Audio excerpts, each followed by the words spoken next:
Wander Wealthy Podcast, episode 120 with Viola Hug.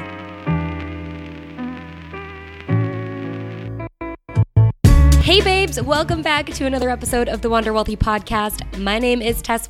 I'm the host, and this is a show for online coaches and service-based entrepreneurs to have a comfy spot, a comfy little place to talk about money. Here today, I am joined by Viola Hug.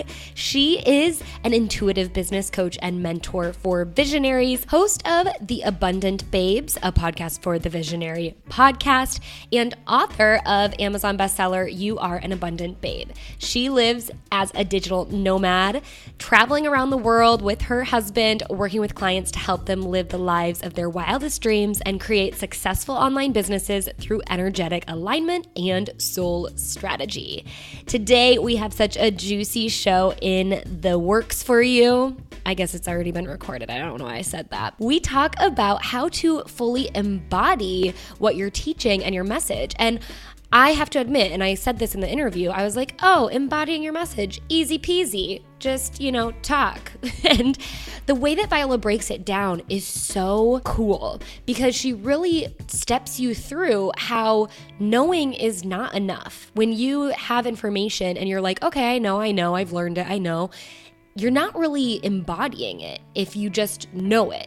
If you can really have it, implement it into your life, you go through the application phase, and then you are able to teach it without second guessing, you can take yourself from, holy crap, what am I doing, to truly coming out of that, what we like to call imposter syndrome, and truly believe and know that you are meant to be teaching or coaching or advising or counseling people on what it is that you do. So you got to check out this episode. Listen for that. We have so much other good stuff packed around the meat of this episode, which is really about embodiment. But you guys, it is just so phenomenal. I do want to say something before we dive into this episode.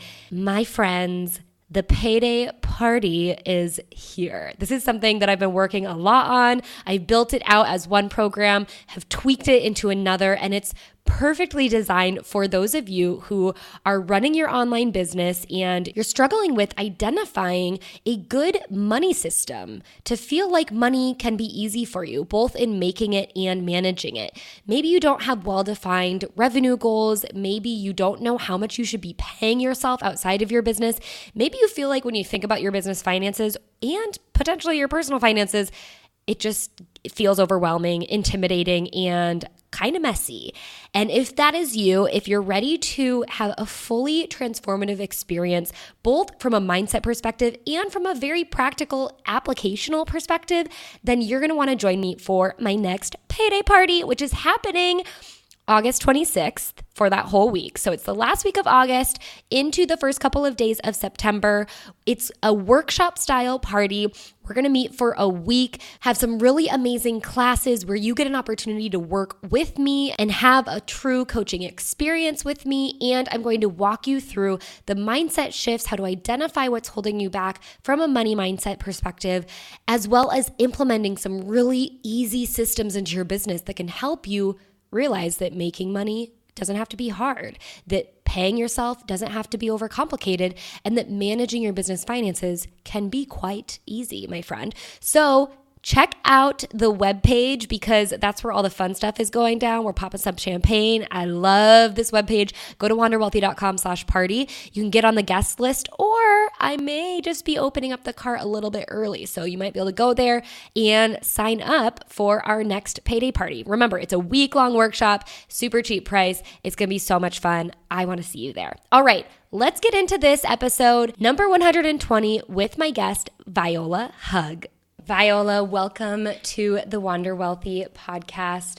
Super stoked to have you on the show today. How are you doing? Hello. I'm so good. I'm happy to be here. Tell us where you're calling in from. I am currently in Halifax, Nova Scotia, which for those of you that don't know where that is, it's as east as you can get in Canada. Yes, even more east than Toronto. Amazing. So I've done your formal introduction and I wanted to ask you, I just love for you to kind of go into your story and tell us how you got to this point in your business. Yeah, I would love to. I mean, I feel like I've always been a super ambitious human. Like when I was a kid, this is just like the most classic story, but it was like I was in kindergarten, we were made to draw like what we wanted to be when we grew up, and everyone's like fire truck driver and or like fireman and nurse and pilot and astronaut, and I'm like drawing myself as this like princess in a castle, and our like kindergarten teacher's like, "What are you?" And I'm like, "I'm a millionaire, obviously." Like, and then my like dreams like kind of kept expanding from there. Then I was going to be like an actor and a singer. And I even like my dad was a musician, and he like made us like music to our songs we wrote, like me and my friends. And it was just like, I was just super ambitious my whole life.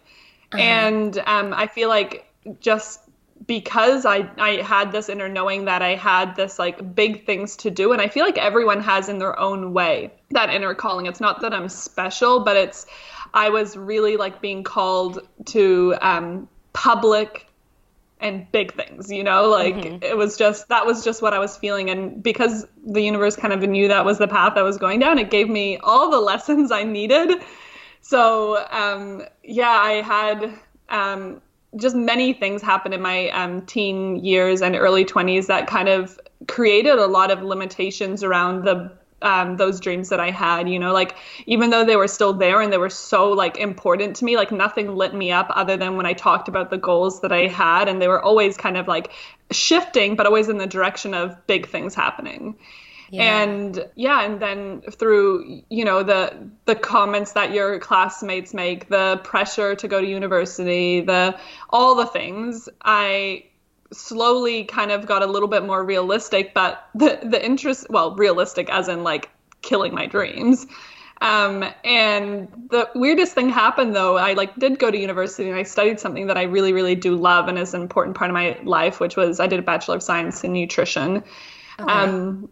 Which was important to me for many reasons. At this point, my dad had passed away of cancer. And so I was really like interested in how to stay healthy, basically. And as I started to get to the end of my degree, the question started coming up again. So what job are you going to get? And I'm like cringing, like my skin's crawling. I'm like, ugh, I just don't want a job. And all the jobs that I could see were like helping people that were already sick be a little bit less sick, or, like kind of in this realm that I didn't really want to work in. Like I was for like living an amazing, amazing life and not preventing things from going wrong, but, like actually making the most of your life that you have and nourishing yourself. And the more that I thought about that, the more that I started to realize that actually nutrition wasn't only the important part. Like, yeah, you can be healthy, but if you're doing something that you don't love, then you're actually not in a healthy state of mind, and you're not really making the most of your life. So that quickly like brought that fire back up within me. And I then started my first business straight out of university in network marketing.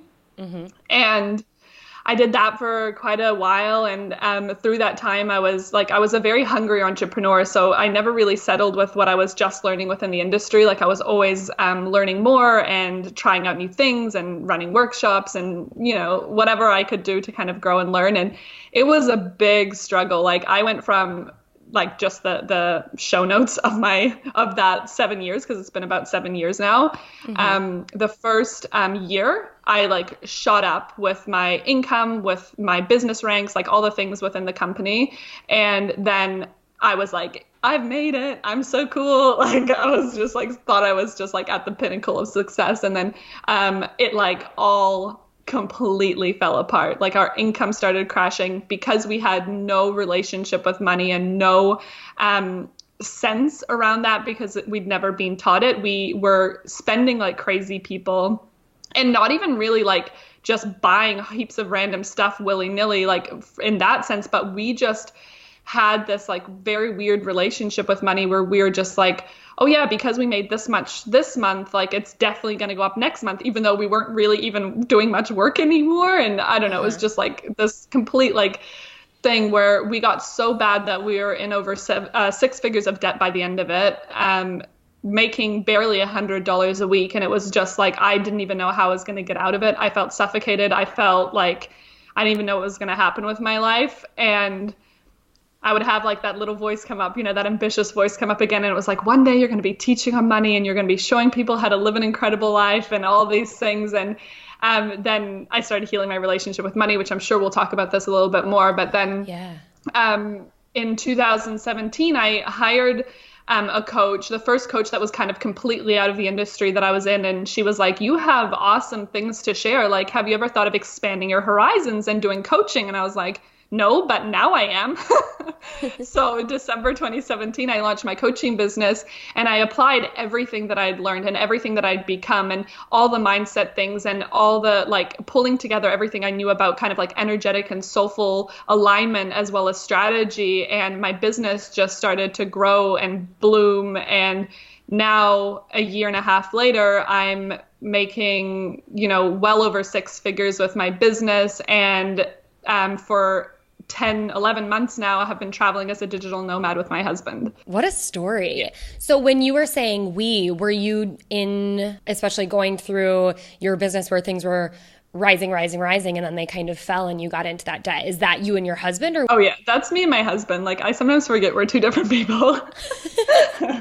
Yeah, my husband and I. Does he work with you then, or did you then kind of leave that and now you work separately? Yeah, so we definitely started that together. Like I was probably more the driving force for that for a long time. And I mean, there's a lot of like fun and energetic reasons, which we like could kind of pinpoint to why that was later once I started getting into that side of things more. But he is now also a coach, but we have like our own coaching businesses. Cool. That's so cool. When you were talking kind of early on, talking about going through school and letting your dreams die and like being like, okay, I need to figure out this one thing to do, which I feel like, we all can kind of resonate with, of being like, okay, let's be practical now, right? Like having that conversation probably with our parents or our school counselors or something.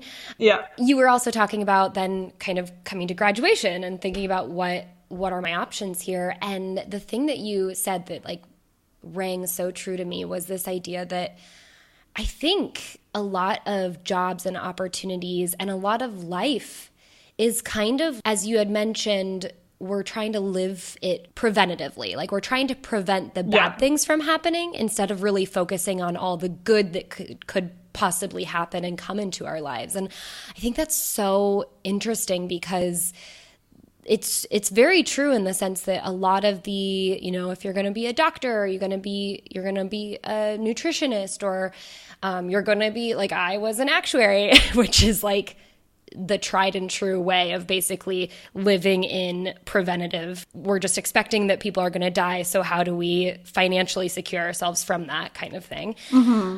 So I think that's so interesting about, this idea that there aren't really great job and career aspects that are like, hey, let's look at the other side of the equation, that there's all this abundance out there available to us. And there's not a lot of people, or you're not sitting down with your school counselor going, okay, what are my options so that I can work on and become someone who can harness this abundance and show other people how they can do that too. Yeah, this is the thing. It's like it's kind of like the analogy of people playing life in defense. Right. Like if you think of a sports game, like people are playing a defense, not that I'm a sports person by any means, but I still understand this analogy. But, Great. If you're playing a game completely on defense, you're going to be pummeled because it's like, well, you've got to play to win. You've got to play all in.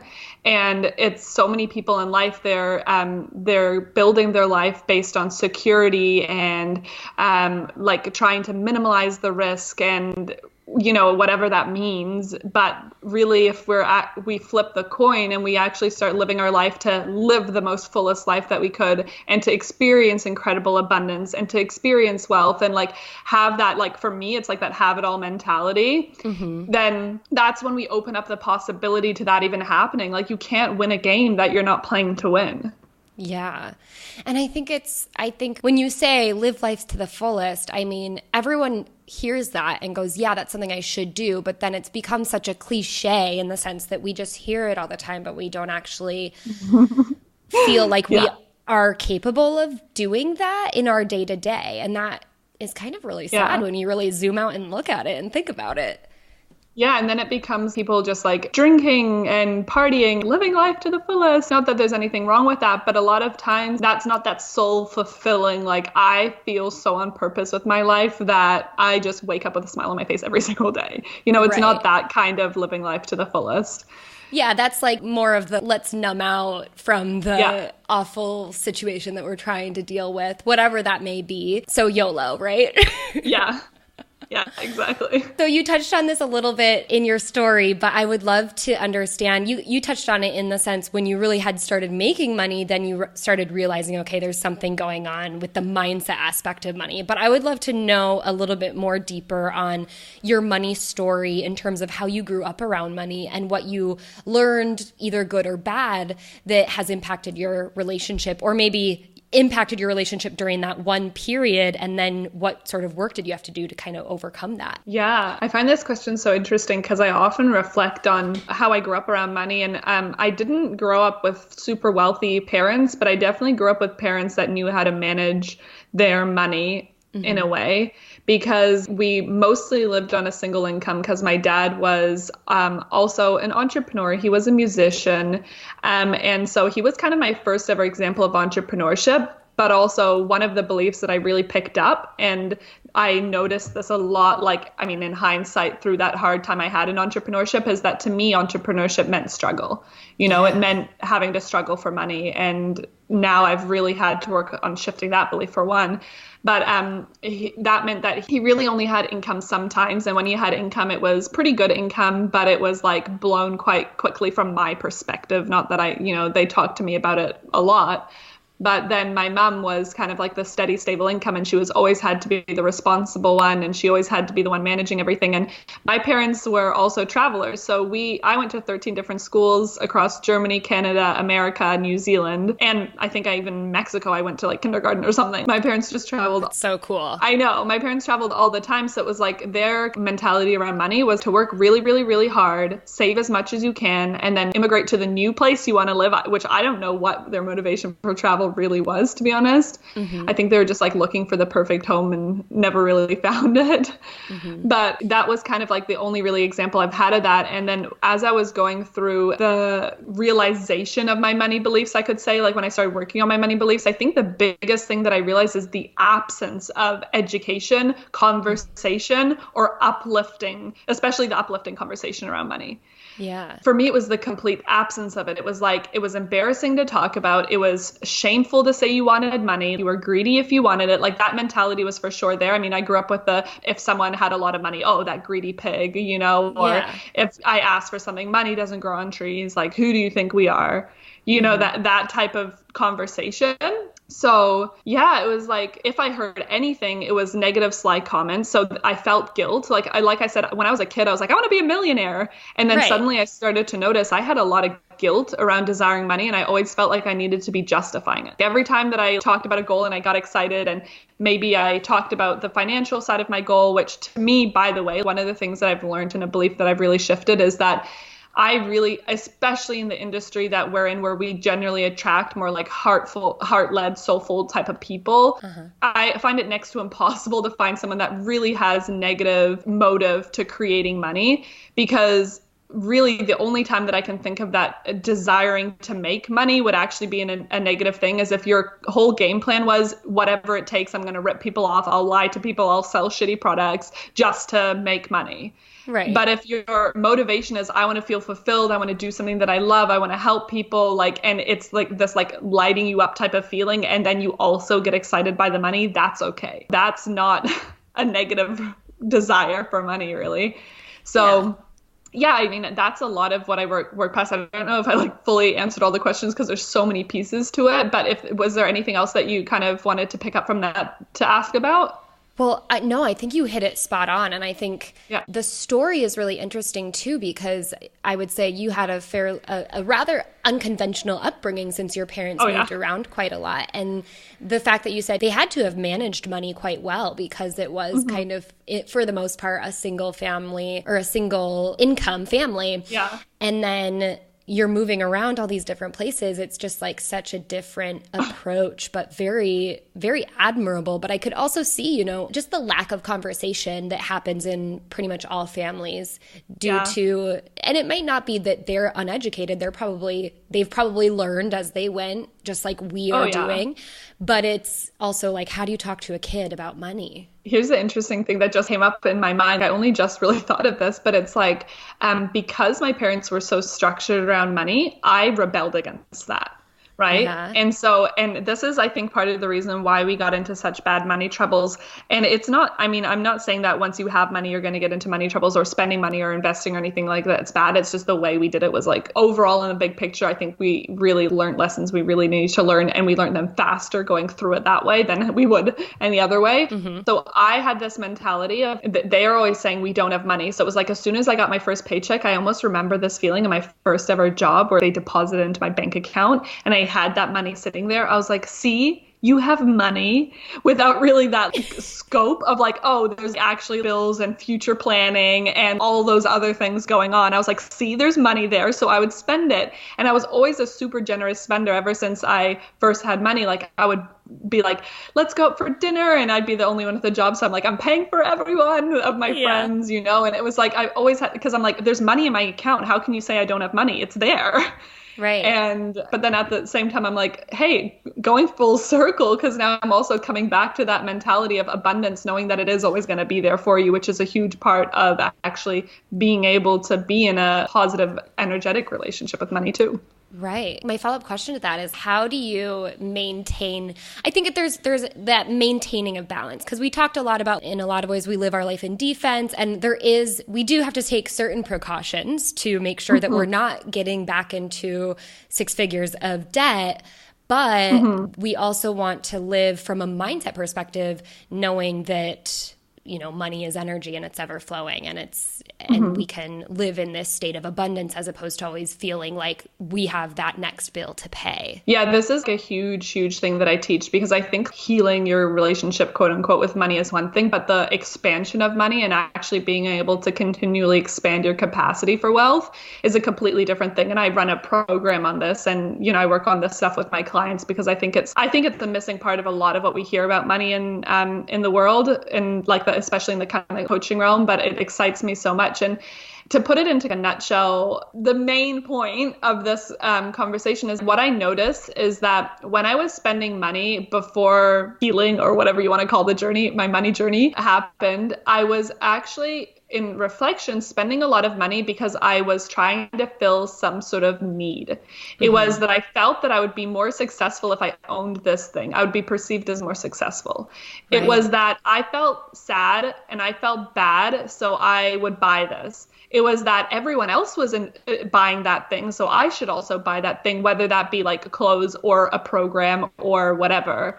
Right? It wasn't from the space of really being in this centered space within myself and knowing that with or without that thing, I'm abundant and I am worthy and I'm inherently successful in myself, because I feel success is also like, I mean, there's the success that we strive for, but then there's the inner success of, hello, you're a human and you're still alive. You're winning at something, right? Yeah. You're okay. And so coming back to that certainty within myself and then being able to make decisions there, because also when I was only just starting to earn money in my current coaching business, I decided to invest in a coach that costs more per month than I was making. And this was while we were traveling. How could I have made that decision when I just came from so much fear of when I made the wrong decisions around money?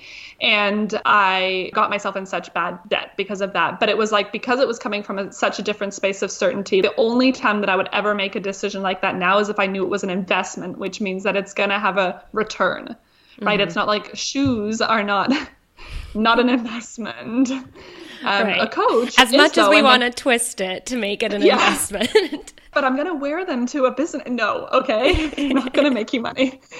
Yeah. So it's kind of like one, that, but it's also that certainty within yourself that you're going to act on what you learn, because there's also serial investors that just keep investing and keep investing because they're not actually ever pushing themselves past that discomfort of fully applying what it is that they're learning in a program or from a coach or whatever. Yes. So they're just like, once they hit that outer limit, they're like, ooh, better buy the next course, rather than sitting in the discomfort and being like, okay, this is it. And that's really where the breakthrough usually comes. Yeah. And I would say, we had talked about this on a previous episode, but this idea of sitting in even the discomfort of just holding on to your money and keeping it and being comfortable having money, as opposed to when you become this serial investor, which sounds really hot, but in reality, it's I'm never feeling good enough, so I'm consistently reinvesting in my business to get it to that enoughness point, which when is that going to happen? So instead of doing that, it's like keep some of your money for yourself or pay yourself or hold on to it in an account in your business for a little while and get used to that feeling. Although it sounds really great, it's going to be super uncomfortable because that's something you're probably not used to doing. And it's going to be that feeling where it's just like, as soon as something comes up, it's like, oh, should I just use that money? Should we just use that money for this? And it's like, no, I call it my wealth stacking account. Ooh, I like that. I know, just stack my money, because I used to call it savings, but I had such resistance. And I think I realized that for me, money doesn't need saving. I would rather stack my money. Nice. I like the reframing of that. So you just shared so many really great tips with us, even though we were just in the story round. So thank you very much for doing that. We're going to pivot a little bit into the tangible tips round. And in a lot of ways, we're kind of going in this same direction of talking about, growing your business and scaling it. And you have this idea of embodying what you teach to scale your business. Can you kind of explain that and tell us your story around how you've done that? What I really mean by embodiment is so often we hear things, right? Like we listen to a book, we listen to a podcast, and I say listen to a book because I'm an audiobook girl. We also read books, whatever. We hire a coach, we do a program, whatever it is that we're doing, and we hear something and we're like, oh, I know this. We say that because we've heard it before. But there's actually a massive difference between knowing something and just having heard something before. And the difference is the level of embodiment. So the level that you're actually applying it into your life and it's becoming effortlessly a part of who you are. Because until then, you don't actually know it. People are like, here's a tip around, what you could do with your money. And they're like, oh yeah, I know. Well, are you doing it? No. Well, then you don't know. What happens when we say I know on a subconscious mind level is our brain is constantly always looking for what it knows, because our brain isn't necessarily always looking to grow. It's looking to fit everything into what it already knows. So as soon as it knows something, it takes that information, it goes, oh, I know this, put that in that category, run this pattern that we have around this particular topic. And when we do that, it shuts ourselves off. We shut ourselves off to learning, versus if we say, okay, I've heard this before, and we have kind of like an internal audit with ourselves of like, okay, am I actually applying this? Am I actually putting this into action? How is this showing up in my life? It's a very different scenario. So my first tip around really starting to embody things is watching when we say I know. But then the power of embodiment is that when we're teaching from a place of not just teaching, but, and I guess this is relevant though, if you're a coach or any sort of service-based person, when you're going in the world and you just know things in your mind, you only know what you know. This is kind of a complex topic, but everything of who we are is based on what we know about ourselves, right? Like who we've been in the past. When we walk into a room, or when we put on pants, or when we drive a car, we drive our car in a specific way. We put a specific pant leg in first, because it's who we've become and it's how we know ourselves. So when we're just working on a very, very superficial mind level, although we're hearing things that sound really powerful and you're like, ooh, that's really cool and that's really awesome and yeah, good point, we're only hearing it at this surface level, and it's not really fully integrating, because to integrate something, we actually have to go through a process of applying it into our own life, and then ultimately coming into the space of mastery with it, which I call mastery. Like obviously there's always space to grow, but mastery would be when it's like an effortless thing. An example of that would be when I used to find money on the floor and I would just walk past it like a penny. I'd be like, whatever. And now my automatic reaction, without me even needing to think about it, is I bend down and pick it up and go, thank you, thank you, thank you. I'm so abundant. Yeah. It's like an automatic reaction. It's not like I have to be like, ooh, about to walk past, then I'm like, oh no, I should pick that up. Like it's an automatic reaction now. So that's the more that in mastery space. The thing is, when we're in mastery of something, it's literally become a part of who we are. Like it's an embodiment. It's who we are. Every cell in our body knows what we mean when we talk about it. So when we're teaching other people, it's the difference between someone listening to your content and going, wow, that's really cool, that's a really good point, and then going on with their life to like, wow, I needed to hear this. I've never understood this before. Like I've heard this 100 times, but I never got it until this moment.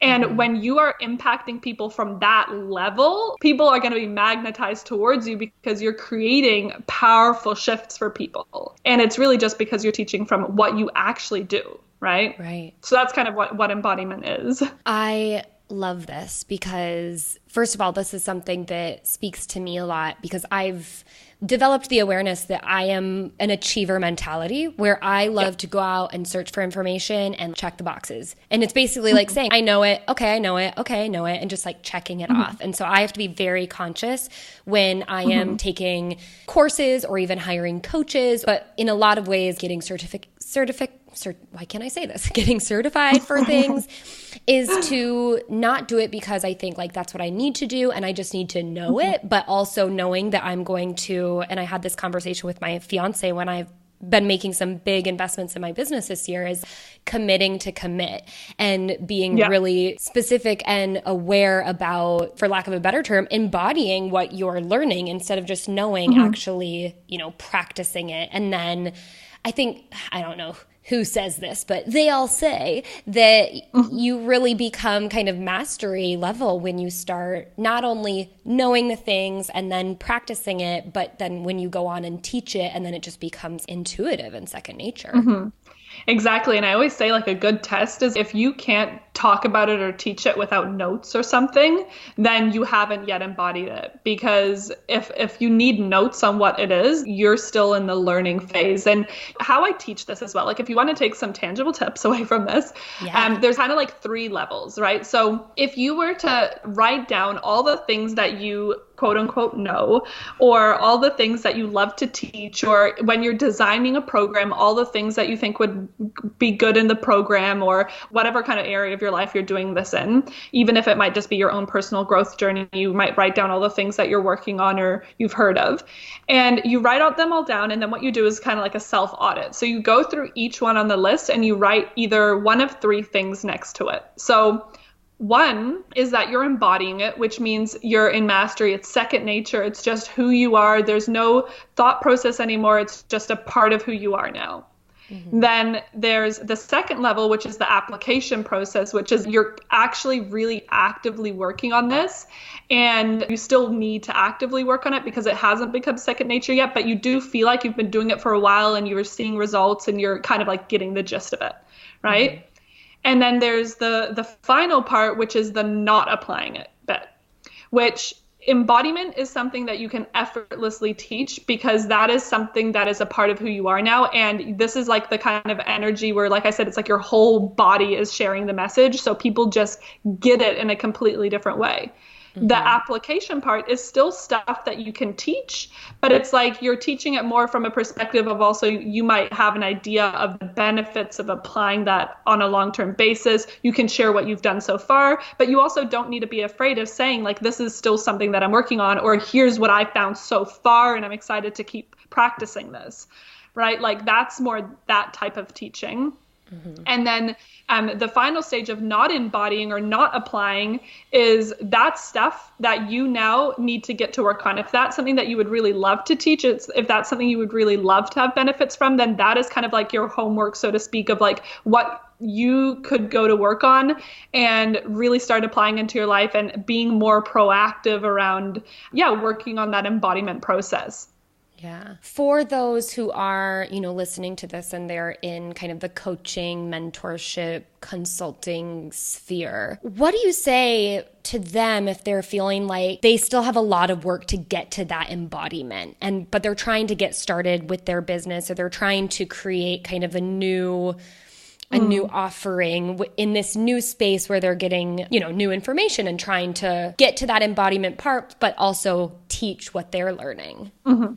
Oh, yes. This is where owning exactly where you are is so important, because the biggest thing people miss is the fact that you have value and you embody something already. You know what I mean? Like you already have value just as you are. The fact that you've made the decision to start your coaching, consulting, whatever business that you have means that you're already in this step of like really owning something.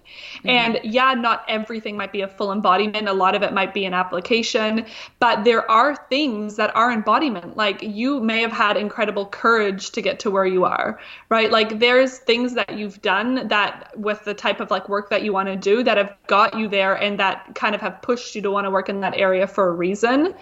And because this happened to me, right? Like what happened is I was starting to build my business and I had done so much personal development by this point. You know, like I had over 5 years of prior business stuff before I started my business in coaching. My mindset was like, I'm already so personally developed. I've already been in business for so long. Like I should already be at 10K months. I should already be helping people earn 10K months. And it was kind of like this battle between like, I felt like I should be further ahead than I was.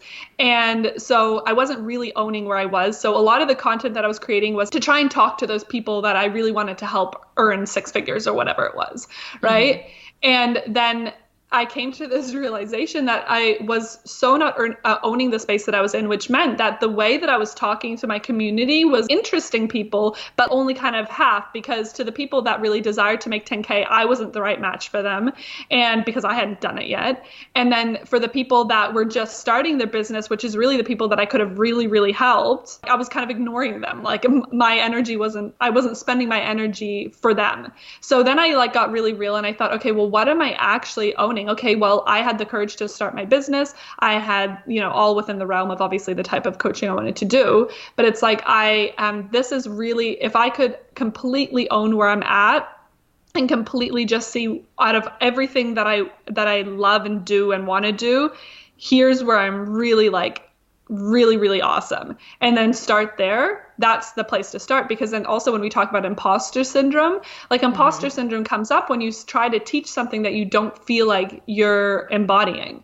Yeah. Right? Like, it's just like if someone said to you, like, teach me how to put on pants, you'd be like, I know how to put on pants. Like, I'll teach you, and be like, I don't know if I'm the right person to teach you how to put on pants. Like, It's just such a silly example, but it just goes to show, it's like, if you really embody it, it's like you don't have that level anymore. So it's really just own where you are and know that there's a whole audience that is like really desiring exactly what you have to give in that space. So yeah, I hope that answers that. No, it definitely does. I think it is exactly that, is owning where you are and how you feel about your progress. And in a lot of ways, I think people can really resonate with that, because sometimes those who do fully embody certain aspects of what they're teaching, for me, especially, to me, talking about especially like the practical aspects of money is so easy. And like, let's get really specific, talking about investing.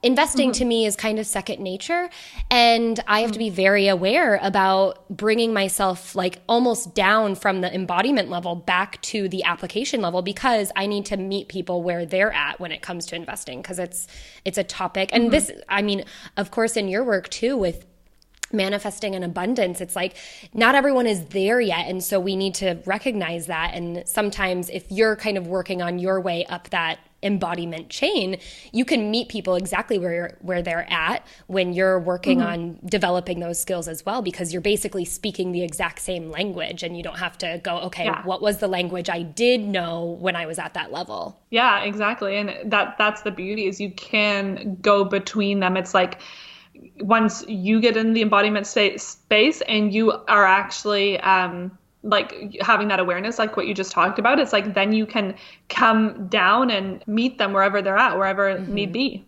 Yeah. Cool. Okay.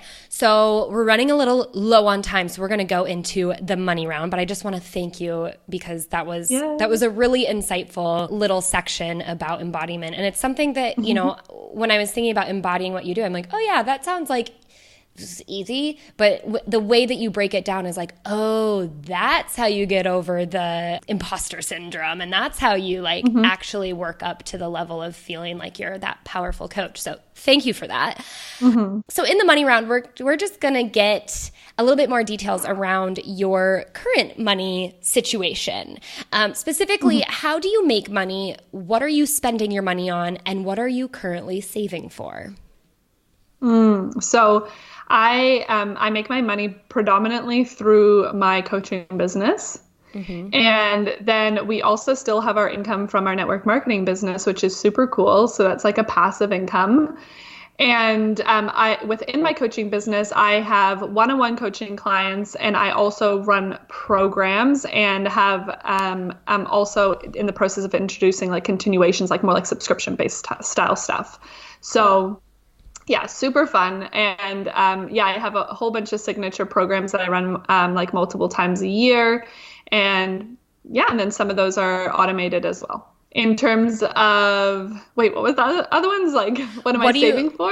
Yeah, what are you saving for? Or what are you stacking wealth for? What am I stacking wealth for? Well, so here's the thing is like, I told you I was ambitious at the start of this. My goal is like billionaire plus, right? Like my goal is to serve and impact the lives of 10 million plus people. So it's like where I am now is just the very, very like, it's just like the roots are growing, right? The bud is barely sprouting above the ground yet. Mm-hmm. And so a lot of what I'm working on and I'm going to be doing later this year with a lot of that. What I'm doing is I'm going to be working with some financial advisors and stuff on how I can create like some really big investments. And we have some really big goals around like setting up nonprofits and that kind of stuff as well. So there's all those things in place. And then in terms of spending money, that was the other question. It's like, yes, we love spending our money on things. Well, one, travel, because we're digital nomads. So we we spend our money on beautiful Airbnbs, like flowers to make our wherever we're staying look really beautiful. And we love we're really like experiential people, so I love being in places and around people that make me feel really good. So I love spending my money on that kind of thing. So yeah, and then really good food as well. Of course. Yes, love it. Have you ever, well, you did talk about your big kind of, maybe you would point it as your big money mistake, but well, I'll just ask it again to see if that's the same answer. Have you ever made a big money mistake that you'd care to share that maybe, and also has turned into obviously a learning lesson for you?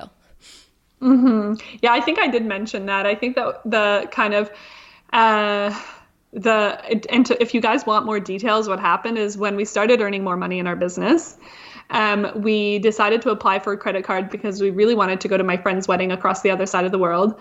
And we didn't have the money spare in our account because we were not wealth stacking or anything at that point. Uh-huh. And we applied for a credit card. We put our current income at it as it was at our highest, like at that point, which it was at our highest. And the bank approved us for a $20,000 credit card.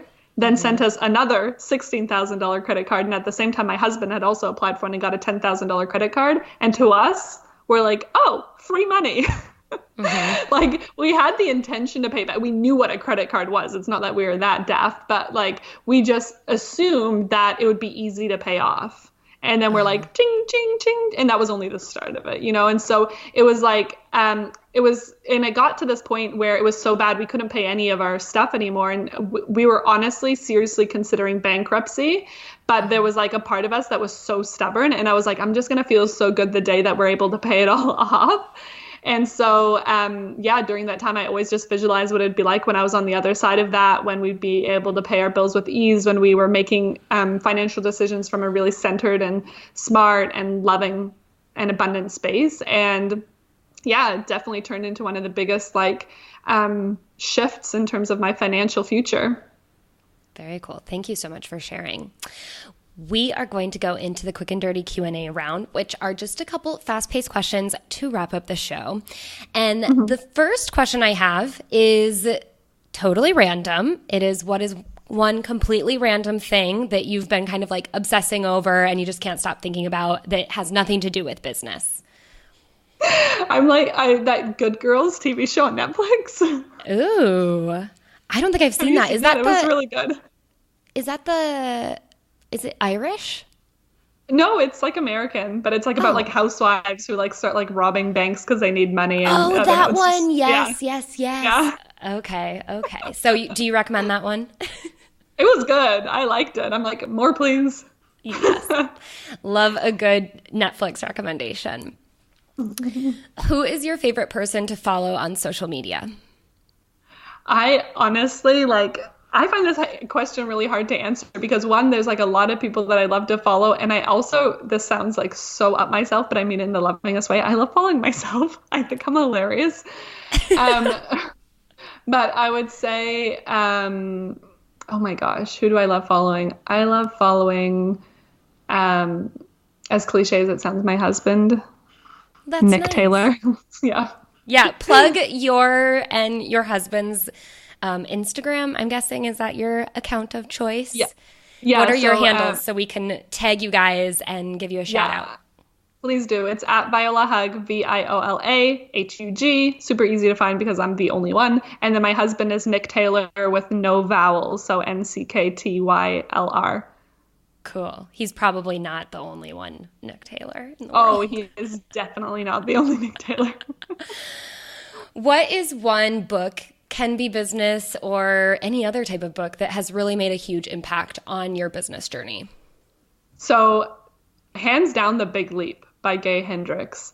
Like, that book is so good. And then I also have to do another little plug. My book is also really awesome.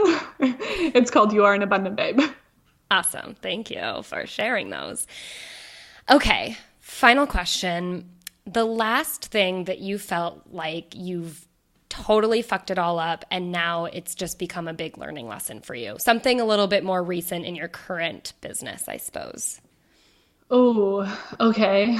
Well, I'm like trying to think. I'm like, I don't actually feel like I've messed anything up majorly. The thing is, here's the thing with my mentality is that I've worked on stuff so much that my literal belief, like to my core, is that everything, good things only happen to me. So when things happen that don't feel like they're a good thing, my mind is like, this is a good thing. Like, what's the good thing that's happening here? So it's really like not necessarily that easy for me to think of it from that perspective anymore, because I genuinely believe that, and it genuinely just always happens. But I feel like when I first invested with my coach, I freaked out in terms of how I was going to pay her for the first like three or 4 months, because I was really just like, I knew it was worth it, and I knew that I had to do it and wanted to and all the things, but it was so scary, and obviously it's been like the best thing ever.